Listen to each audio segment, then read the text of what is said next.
जुना बैलगाडी रस्ता होता आणि तो त्यांनी अतिक्रमण करून तो लहान केलेला आहे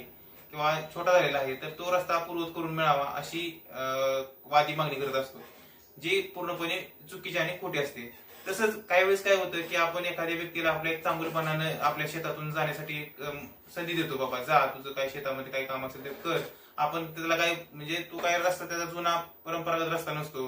किंवा तो त्याचा रस्त्याचा उल्लेख नकाशामध्ये पण नसतो, पण तरी पण एक माणुसकीच्या भावनेनं आपण त्याला एक जा म्हणून आपण जायला सांगतो. आणि तो एक थोडे दिवस गेल्यानंतर आपण जर आपल्या शेतामध्ये काही पीक केलं असेल आणि त्याला जर ते पटलं नाही, तर तो जाणीवपूर्वक देखील अशी केस मामलेदार यांच्याकडे करू शकतो की माझा रस्ता खूप जुना होता आणि तो त्या प्रतिवादीने मोडलेला आहे. त्यामुळं कधी कधी आपण प्रतिवादी हा सुद्धा कधी कधी बरोबर असतो आणि त्याच्यावर देखील कधी कधी अन्याय होऊ शकतो.